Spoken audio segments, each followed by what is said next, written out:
Buen provecho.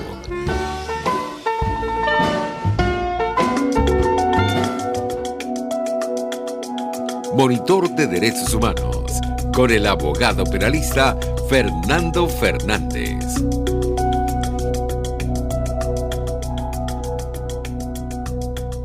Buen mediodía y buen provecho. Les deseamos a todas las personas que nos escuchan. Les habla Fernando Fernández, director del Monitor de Derechos Humanos. Seguidamente hablaremos de los créditos. En la dirección general está Jaime Nestares, en la gerencia de producción Wilix Arcaya, en la producción del programa Carla Sons, en los controles Gregorio González y quien les habla y conduce este programa, Fernando M. Fernández. Estamos en todas las plataformas digitales de rcr750.com, rcr.tv y RCR750, en YouTube RCR750. Esta es la radio. Este programa, Monitor de Derechos Humanos, tiene cuentas en Twitter, @DHMonitor, @FM_Fernández, y tiene las etiquetas Observa Atrocidades y Justicia para Venezuela. Hoy, miércoles 13 de enero de 2021, estamos en nuestro primer programa y tenemos el lujo, el prestigio, el honor, el agrado, el placer de tener a un gran personaje para iluminarnos con sus conocimientos y sus análisis. Vamos a hablar hoy de las transiciones venezolanas del año 58 hasta el año 99 y del año 99 en adelante, y por último, después, ¿qué va a pasar? Nuestro invitado de hoy es el historiador y profesor de la UCB, Pedro Benítez. Es historiador graduado en la Universidad Central de Venezuela, la Escuela de Historia, profesor en la UCB sobre Historia de América e Historia Económica, profesor también en la Universidad Metropolitana de Caracas, en las materias de pensamiento político y económico, y también es columnista en El Nuevo País, El Mundo, Noticiero Digital, Descifrado, Con Zapata, Al Navío y El Cooperante. Así que bueno, bienvenido, Pedro, ¿cómo estás? Fernando, para mí es un honor y un placer estar contigo en tu espacio. Muchísimas gracias por la oportunidad. Nos encantaba a nosotros de que aceptara nuestra invitación en esta apertura de este importantísimo año y en este mes tan especial, ¿no? Sobre todo quisimos enfocar la conversación de hoy en los temas de la transición, porque estamos próximos a cumplir en apenas una semana y pico el 23 de enero del año 58, ¿no? Entonces, creo que es un acontecimiento importante que hay que empezar a analizar, a digerir a lo largo del acontecimiento. Entonces, te hago la primera pregunta, ¿no? ¿Qué tienes que decirnos sobre las transiciones del 58 y luego el 99 en adelante hasta ahora? Y después, ¿qué? Es decir, ¿qué crees, qué avisoras puede pasar? Claro. Nos encantaría que introdujeras un poquito la parte, digamos, histórica, contextual, que es tu especialidad, y de esa manera nosotros poder seguir encaminando la conversación. Adelante, Pedro. Mira, Fernando, desde el punto de vista de la perspectiva histórica, la importancia del 23 de enero no fue lo que ocurrió ese día y los días previos, sino lo que ocurrió después. Si el 23 de enero finalmente fue el colapso del régimen militar que se instauró en Venezuela con el derrocamiento del presidente Rómulo Gallegos el 24 de noviembre del año 48, y que fue progresivamente evolucionando hasta convertirse en el régimen personalista del general Marcos Pérez Jiménez, que era el jefe militar con más prestigio en las Fuerzas Armadas de los años 50. Pérez Jiménez finalmente instauró un régimen en torno a su persona, con supuestamente el apoyo de la Fuerza Armada Nacional. Estrictamente hablando, el gobierno de Pérez Jiménez va desde el 2 de diciembre del 52 hasta que finalmente se va al país el 23 de enero del 58. Los días previos, desde el 1 de enero al 23, bueno, hay una serie de convulsiones, de crisis en la línea de mando dentro de la fuerza, de la institución militar, que son acompañadas por movilizaciones de calle, fundamentalmente en Caracas. Y bueno, y eso termina con que el alto mando militar le retira el apoyo a Pérez Jiménez y él finalmente decide irse, entre otras cosas. Hay que decir que Pérez Jiménez pudo haber resistido, porque todavía en ese momento él tenía un apoyo militar importante, pero eso hubiera implicado llevar al país a una guerra civil. Y bueno, hay una frase que se le atribuye a su muy amigo y camarada de armas, también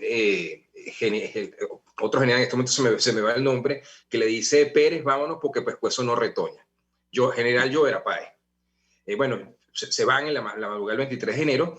Y bueno, hasta ese momento, Fernando, lo que tenemos es otra crisis política de otro régimen político, como tantas que tuvo Venezuela, con la caída de la hegemonía General Páez, con la caída de los monagas 100 años antes, con la caída de los liberales, lo que siguió la reacción contra Guzmán Blanco, lo que ocurrió el 18 de octubre del 45, es decir, lo que había ocurrido muchas veces antes en Venezuela.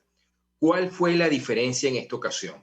Bueno, que el jefe militar que asumió el control efectivo del país con el respaldo de la institución, el contraalmirante Wolfgang Larrazábal, que era el comandante de la Marina, se comprometió a ese mismo año convocar elecciones justas, libres y transparentes, mediante las cuales la sociedad venezolana eligiera quién era su gobernante. Porque hay que recordar que la causa por la que Pérez Jiménez cae, Fernando, es porque hay una crisis de sucesión por su intento de violar su propia constitución y perpetuarse en el poder. Eso es lo que desata el mecanismo que lo termina sacando del poder. O sea, Pérez Jiménez se quedó sin legitimidad política, porque lo único que le da legitimidad era el respaldo de la institución militar.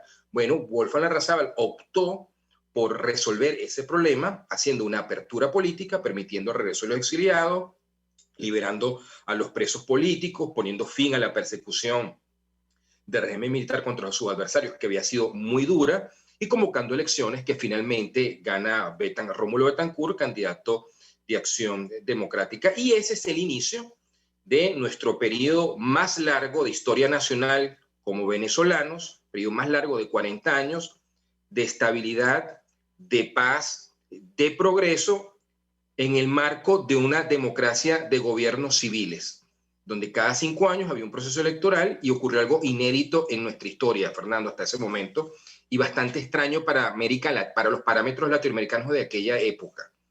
Hoy se están cumpliendo un aniversario más de la fundación del Partido Social Cristiano COPEI, y eso me permite recordar que el momento más importante desde el punto de vista político de ese experimento democrático, que como vamos a ver va a ser realmente un paréntesis en nuestra historia, una historia marcada por autoritarismo, el momento histórico más importante es cuando en diciembre del año 68, es decir, 10 años después de la caída de la dictadura militar, en una elección, por primera vez en nuestra historia, un líder opositor civil llega al poder sin disparar un tiro, sin derramar sangre. O sea, el jefe de la oposición gana una elección y los que están en el poder le entregan pacíficamente el poder de acuerdo a reglas que estaban previamente establecidas en la Constitución de 1961. Eso ocurrió en diciembre del año 68, enero del 69, cuando el presidente Leoni le entregó la banda presidencial al presidente Caldera. Este es un traspaso de poder inédito en nuestra historia, nunca había ocurrido. Y para que tengamos una idea, una dimensión de la importancia de esto, Fernando, es que en un país tan importante como México, eso no ocurrió sino hasta el año 2000, cuando Vicente Fox derrotó al candidato del PRI y el presidente del PRI, Zedillo, entregó pacíficamente el poder. En Argentina, desde la llegada al poder de Irigoyen en el 16 hasta 1989, no hubo un traspaso pacífico de poder entre gobierno y oposición. O sea, esto es algo que ha marcado mucho la historia de América Latina y estamos viendo, por el contrario, para que veamos las vueltas que da la historia, cómo por primera vez en su existencia como nación independiente, como república independiente, que desde que se constituyeron en 1786, estamos viendo el triste espectáculo en Estados Unidos, donde por primera vez en su historia tienen un traspaso de poder tan accidentado. Esa es, a mi modo de ver, la importancia, resumiéndolo mucho, muy apretadamente, la importancia que tuvo en nuestra historia el 23 de enero de 1958. Bueno, definitivamente estás hablando entonces de una transición positiva, progresiva, de un gobierno dictatorial y personalista, como lo has calificado, y militarista, de un corte también nacionalista, ¿no? Hacia Sí. una democracia donde privó primero la alternancia, que me parece un elemento interesantísimo que acabas de destacar con el tema alternancia civil y pacífica, ¿ok? Que fue algo inédito en América Latina, ¿no? Ahora bien, nos situamos entonces en el año 99, donde hay otro cambio, digamos, de paradigma. ¿Cómo lo calificarías y cómo lo contextualizarías para verlo? Porque fue algo pacífico también, no exento de conflictividad política, pero fue pacífico.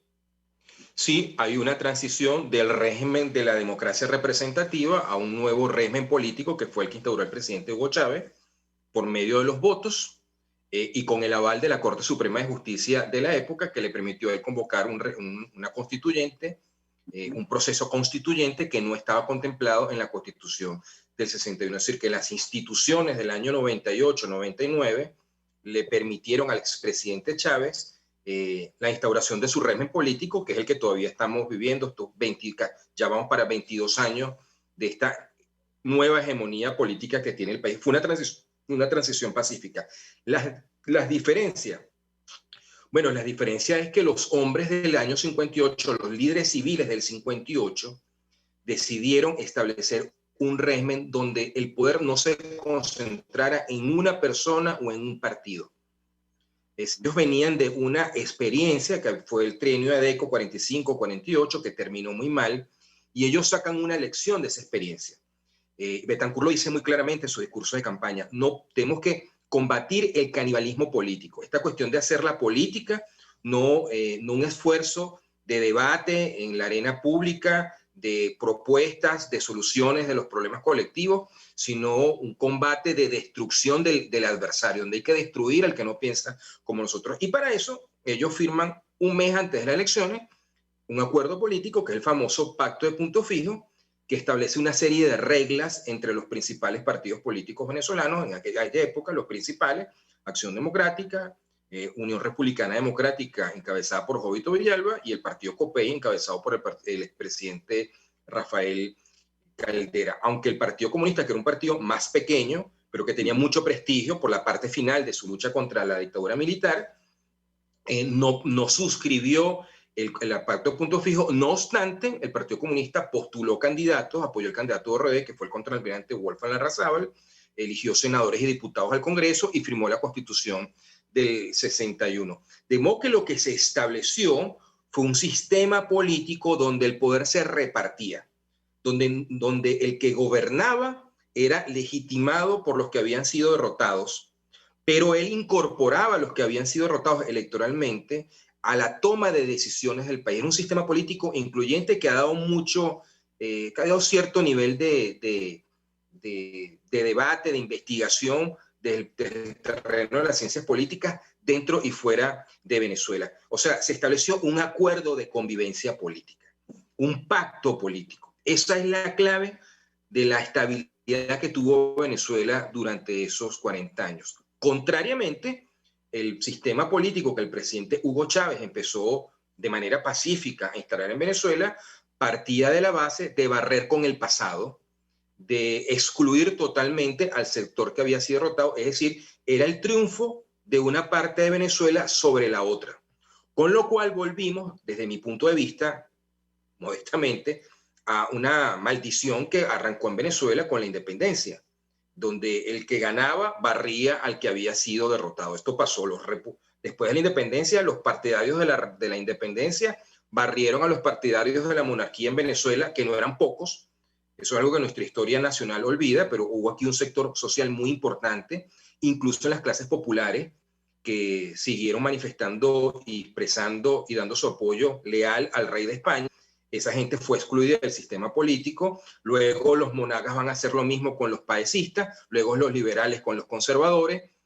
Guzmán Blanco llegó a decir que a los godos había que exterminarlos hasta como núcleo social. Después vino la hegemonía andina y bueno, después vino la experiencia de 3 años de Acción Democrática, que cometió el mismo pecado, y después la dictadura militar. O sea, la excepción a esa conducta, donde una parte de Venezuela somete y barre a la otra, la excluye totalmente la toma de decisiones.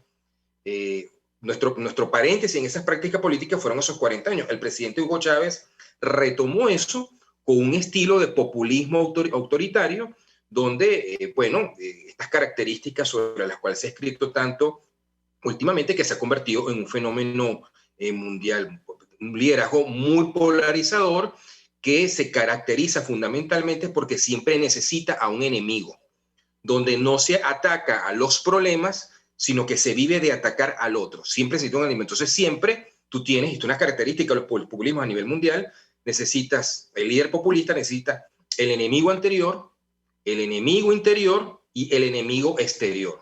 El enemigo anterior, los adiclocopellanos, la Cuarta República.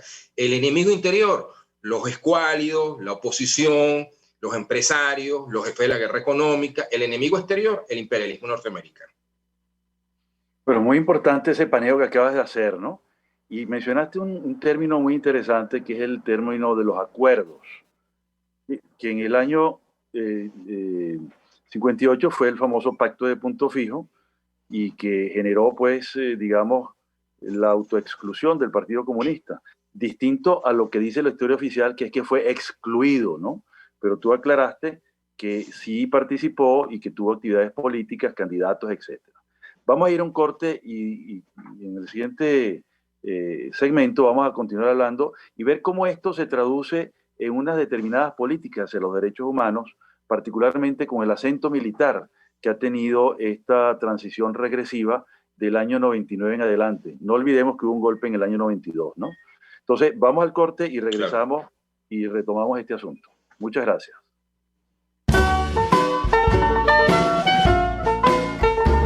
Los grandes temas se debaten en la mesa. Buen provecho por RCR 750, la radio que se ve. Y síganos en Twitter en @RCR750. Sintonícenos a través de Periscope, @RCR750, la radio que se ve. Tarot, ciencias ocultas. Descubre el motivo de tu mala suerte. Regresa tu ser amado, domínalo. Aleja enemigos, mejora tu suerte. Empleo, salud. Parapsicólogo Anthony, 0412-738-5289. En Arnamar contamos con una muy extensa gama de productos cosméticos de primerísima calidad para el cuidado personal de toda la familia. En Arnamar nos sentimos orgullosos de ofrecer tratamientos especiales para el cabello y para la piel tanto de adultos como de niños, bajo las más estrictas normas internacionales. Y en Arnamar siempre estamos innovando para satisfacer las exigencias de la calidad de vida de hoy. Arnamar Cosméticos, toda una vida dedicada al cuidado personal de la familia venezolana. RCR 750 AM, porque lo bueno une.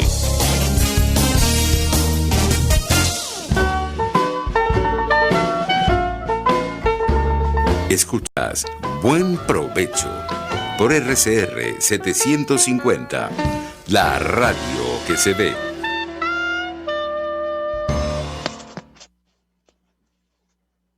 Bueno, muy bien, regresamos de nuestro pequeño descanso publicitario y retomamos el tema, ¿no? Habíamos quedado en la discusión, pues en el análisis muy ponderado y muy sólido que nos plantea el profesor Pedro Benítez de los antecedentes, pues de estas transiciones del año 58 y sus antecedentes también, ¿no? Pero, digamos, quedamos en el año 99, pues, ¿no? Y no olvidemos que hubo un golpe en el año 92, un golpe militar cruento, que quedó totalmente impune por un famoso sobreseimiento, y no solamente quedó impune el hecho militar como tal, la conspiración, la sublevación, sino también las muertes que quedaron allí, ¿no? Que no se sabe quiénes fueron, cuántos fueron y de qué manera, pero hubo muertes, ¿no? Entonces, el Pacto de Punto Fijo duró, su permanencia y su pacto de gobernabilidad duró unos 40 años. Pero ¿cuál fue el pacto entonces que permitió el acceso al poder de un militar? Ya hablaste del aval de la Corte Suprema de Justicia de entonces, una famosa ponencia, ¿no? Pero también es muy importante entender cuál es la solidez política, si es que la hay, o es solamente una solidez militar, si es que la hay también, ¿no? Que le ha dado sustentabilidad en estos 21 años a esta nueva casta que ha estado gobernando. Por favor, Pedro. Bueno, ese es un tema muy, muy interesante sobre el cual creo, Fernando, el que estás planteando en este momento, aún no tenemos respuestas definitivas. ¿Cómo se ha sostenido este régimen durante esta etapa? No obstante, yo me arriesgaría a asomar las siguientes ideas, los siguientes planteamientos. Hugo Chávez llega al poder apoyado, impulsado por una coalición reaccionaria al régimen del Pacto de Punto Fijo. lo que algunos han llamado la rebelión de los náufragos. Todas las personas que por alguna u otra razón se sentían que tenían alguna factura pendiente, algún agravio contra los partidos, contra sus líderes que ejercieron el poder político durante esas 4 décadas, bueno, se coligaron para apoyar a Chávez en el golpe del 92. No se nos olvide que hubo una intensa campaña, no para condenar el golpe del 92, a diferencia de los golpes de los años 60, hemos hecho un resumen muy apretado de la historia de Venezuela, pero la instauración de la democracia en Venezuela fue también bastante accidentada. Hubo intentos de golpes militares desde la derecha, de un sector de las Fuerzas Armadas que no aceptaba el resultado electoral, y también hubo golpes de izquierda, porque recordemos que también ciertos sectores de la Marina y del Ejército fueron penetrados por el Partido Comunista. Esto ocurrió en el marco de la Revolución Cubana y luego vino la lucha armada de esa década. No obstante, la democracia logró sobreponerse a todos esos desafíos, vencerlos, y bueno, muchos de los actores, no todos, que hay que decirlo, porque muchos de esos actores después se incorporaron lealmente al sistema democrático y fueron parte de él. Estoy pensando en este momento en el caso de Teodoro Pekov, que fue ministro de Planificación del presidente Caldera y que no apoyó, por ejemplo, por citar un ejemplo, a Chávez, pero sí hubo muchos otros factores que se coligaron, vamos a decirlo así, ¿no? De izquierda y de derecha, sí. Dueños de medios de comunicación, ¿no? Recordemos que a partir después del golpe del 92, entonces, en vez de lo que ocurrió en los años 60, que la opinión pública rechazaba los golpes con un mecanismo de violencia incívico para tratar de cambiar un gobierno, lo que ocurrió en el 92 fue todo lo contrario. Aquí hubo una intensísima campaña, los que tenemos suficiente edad para eso lo recordamos, mediante la cual a los golpistas, los 4 comandantes que dieron el golpe, los elevaron casi a la categoría del panteón de héroes de la patria. Eso ocurrió en esa etapa. Y bueno, con esa aurora es que Chávez sale a la calle, esa aurora de que era el candidato que iba a destruir el sistema político, y bueno, que hubo una coalición de intereses económicos, ¿no? De medios de comunicación y por supuesto los partidos de la vieja izquierda venezolana que vieron su oportunidad en apoyar un candidato que era muy popular, que finalmente ganó ese proceso. Lo que ocurre es que el expresidente Chávez tenía, como esto lo ha documentado muy bien Alberto Garrido, el fallecido periodista Alberto Garrido, que fue profesor de la Universidad de los Andes, es un autor que yo suelo recomendar cuando tocamos estos temas. El expresidente Chávez venía con un proyecto revolucionario, inspirado claramente en la Revolución Cubana. El que todo el que quiera saber cuál era el proyecto del presidente Chávez solamente tiene que irse a YouTube y ver el discurso que él da en La Habana, en la Universidad de La Habana, en noviembre de 1994, donde Chávez explica claramente cuál es su proyecto político. Y eso es lo que él hace, lo que él lleva adelante.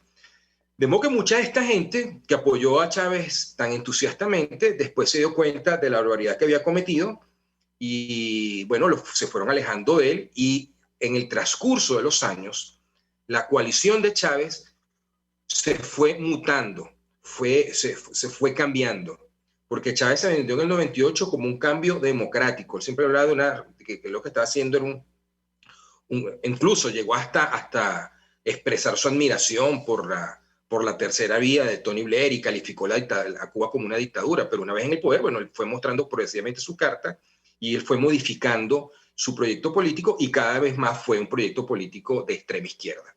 Hasta que yo creo que un punto un corte en esta historia, en esta historia del chavismo, es el proceso, la consulta popular del año 2007, donde Chávez claramente le dice al país que su proyecto es llevar a Venezuela hacia el socialismo. Y Venezuela, la mayoría de los electores votó en contra de eso, con las propias reglas que Chávez había puesto, y pese a eso, él se empeñó en imponerle eso al país en contra de su voluntad. Y bueno, como ya sabemos, Fernando, la debacle económica, la devastación social que ha sufrido Venezuela, que es inédita en la historia del continente americano, es consecuencia directa, sin ningún tipo de duda, de este intento de Chávez de imponerle a Venezuela este modelo socialista totalmente demencial, en contra de la voluntad de la mayoría de la población que se expresó en ese referendo. Entonces, lo que Chávez fue el proyecto, la coalición de Chávez fue modificándose en el tiempo. Y ya con Maduro en el poder, bueno, lo que hemos tenido es, para simplificarlo, una una cúpula de extrema izquierda que viene de bandera roja, que viene de la Liga Socialista, como el propio Nicolás.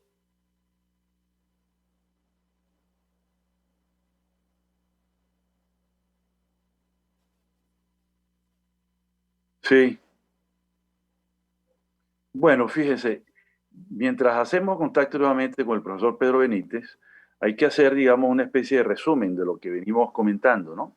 De cómo esta unión cívico-militar se alió también a una coalición reaccionaria en contra de la democracia, se habla de los náufragos, ¿no? Donde está un conjunto increíble de factores, ¿no? Izquierda, empresarios, medios de comunicación, militares y también con apoyo internacional que luego se aclaró.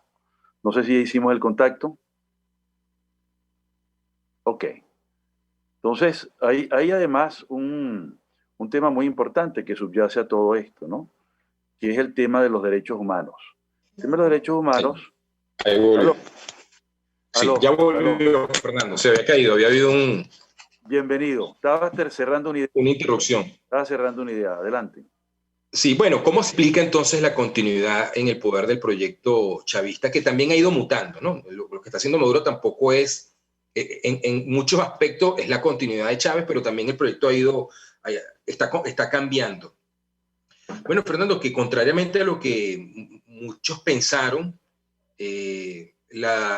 había todavía un fondo de autoritarismo en la cultura política venezolana, tanto nuestras élites como el pueblo general, que, bueno, se enamora de los caudillos, se enamora del líder fuerte, del líder autoritario, y eso fue Chávez, y eso, aunque yo no tengo ninguna duda de que el chavismo madurismo es hoy en día una minoría política en el país, sin embargo las dictaduras no se sostienen solas, siempre cuentan con una base social. Y bueno, ellos todavía tienen una base social, 15, 20%. Habría que preguntarse cómo es posible que todavía un sector de la población venezolana siga apoyando esto. Bueno, pero es así y no somos el único caso en la historia. Es decir, aquí hay una base social que le perdona los abusos, las arbitrariedades, las violaciones a los derechos humanos. Un caso que me parece que ejemplifica perfectamente esto es lo que acaba de ocurrir en La Vega, donde según fuentes oficiales se asesinaron por lo menos a 14 personas, supuestamente todos eran malandros, pero aquí hay, como tú muy bien sabes, una serie de informes de organismos internacionales de hace varios años que dicen, bueno, que aquí no se está solamente matando malandros, que ya eso mismo sería una violación al Estado de Derecho, porque en Venezuela no existe pena de muerte y menos sin fórmula de juicio. Es decir, hay suficientes razones para pensar que lo que hay es una política de terrorismo de Estado contra los barrios más pobres para evitar la protesta popular. Sobre esto hay documentos escritos y hay denuncias muy serias, señalamientos muy serios. Bueno, pero hay una parte de la población que apoya eso. Bueno, que tiene que ver con una cultura autoritaria que hemos arrastrado, no solamente en Venezuela, sino en Hispanoamérica, pero que por nuestro pasado autoritario ha vuelto. Yo siempre recuerdo que una de las razones por las cuales mucha gente votó por Chávez en el 98 era por el recuerdo de Pérez Jiménez, que así te lo decían, hace falta una cachucha, una gorra militar que venga y ponga orden. Eso es muy parte de nuestra cultura política que arrastramos de la independencia, porque finalmente la independencia, aunque empezó como un proceso civil y constitucional, terminó siendo finalmente los que triunfaron fueron los caudillos que ganaron la guerra en el campo de batalla, los caudillos militares. Páez, Mariño, Zulep, etc. Muy bien, interesante esta visión histórica de toda esta evolución regresiva en momentos y progresiva en otros, ¿no? Pero recordemos que en el año 48 se dicta la Carta de la OEA, ahí se crea la Comisión Interamericana, que formalmente se establece en el año 59 y que tuvo como primer director a Rómulo Gallegos en el año 60, 63, ¿no? Es bien importante este asunto porque habla pues de que ese pacto político que hubo también se centró en este tema de los derechos humanos, ¿no? Sin embargo, y bueno, se crea la Convención Americana en el año 69, pero en el año 2012 Chávez la denuncia, ¿ok? Y nos saca del sistema interamericano de derechos humanos, ¿no?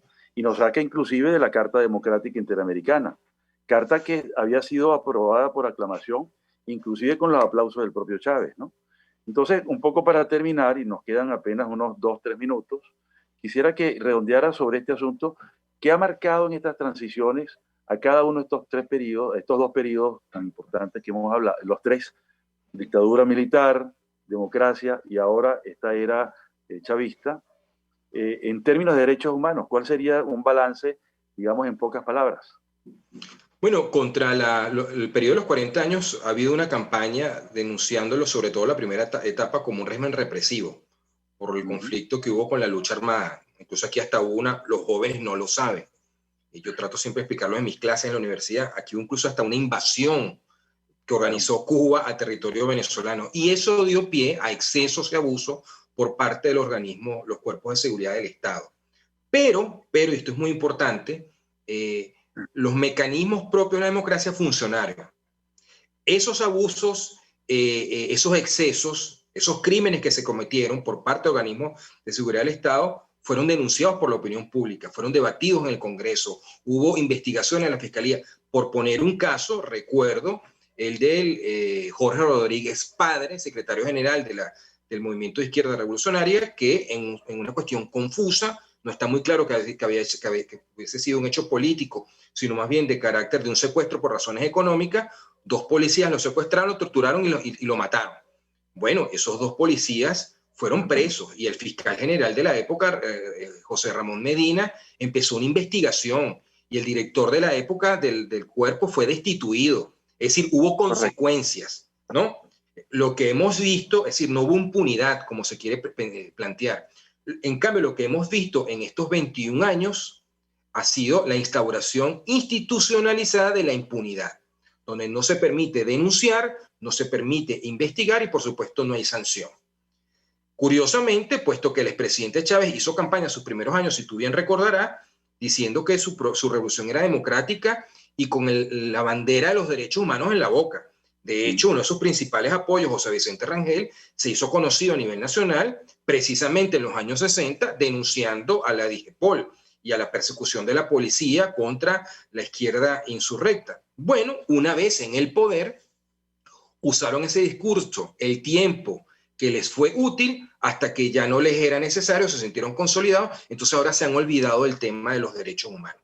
Entonces, condenan lo que ocurre en estos países, pero en Venezuela, donde los informes más serios, los 2 informes de la expresidenta Michelle Bachelet, de la Alta Comisionada de Naciones Unidas para los Derechos Humanos, el último informe independiente de verificación de hechos que se le envió al Consejo de Derechos Humanos de Naciones Unidas, las denuncias que han hecho organismos nacionales e internacionales defensores de los derechos humanos, es que en Venezuela se están cometiendo violaciones masivas de los derechos humanos a una escala que incluso es superior a lo que se vivió en el Cono Sur durante las dictaduras militares de los años 70.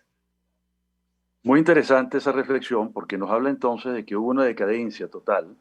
Primero, claro que hubo violaciones de derechos humanos dentro de un conflicto militar, que bueno que hayas mencionado justamente la invasión, que hoy en día sería un crimen de agresión según el Estatuto de Roma, ¿no?, que realizó Cuba en Machurucuto. Y lógicamente las insurrecciones militares terribles de derecha y de izquierda. Pero también esas violaciones de derechos humanos eran castigadas, eran perseguidas y eran repudiadas desde el Estado. Contrario ahora, creo que la conclusión, y con eso vamos a cerrar, de tu brillante alocución, es que entonces ahora sí es una política de Estado, generalizada, sistemática, y que eso, bueno, responsabiliza al Estado y también responsabilizará a algunas individualidades que tienen posición de mando en esta materia. Bueno, Pedro, estamos ya concluyendo, nos queda apenas un escasísimo minuto. Quisiera que dieras un mensaje final de despedida y con eso nos vamos. Mira, Fernando, una característica de estas 2 décadas de hegemonía de chavista madurista es que, pese a lo que hemos dicho, aquí ha habido un núcleo fuerte en la sociedad venezolana que se ha resistido al autoritarismo a lo largo de todos estos años y se ha mantenido firme. Ese núcleo sigue existiendo. Y esta es una sociedad que está demandando un gran cambio, una gran demanda, sobre todo en los sectores populares. Las principales víctimas, paradójicamente, del desastre económico venezolano, de la represión a gran escala, están siendo los pobres, que era la base social del chavismo. Esa gente está esperando pacientemente su oportunidad. Y yo creo que esta es una sociedad que está buscando mecanismos de cambio político y eso finalmente va a ocurrir. Y lo que uno esperaría es que como colectivo saquemos las lecciones correctas del pasado y no volvamos a poner nuestra fe y nuestra confianza colectiva en un solo individuo, porque vemos las consecuencias trágicas que eso trae, tal como se ha estado citando recientemente a Popper, un autor austríaco británico que precisamente escribió sobre esto. Muy bien, yo creo que la conclusión es que estamos a la espera de una nueva transición. Muchísimas gracias, Pedro, y muchísimas gracias por tus análisis, por tan bien nutridos de datos históricos y también hilvanados desde el punto de vista lógico. Esperamos tenerte en otra oportunidad para seguir analizando esto. Muchísimas gracias a todos. Con muchísimo gusto. Monitor de Derechos Humanos, con el abogado penalista Fernando Fernández.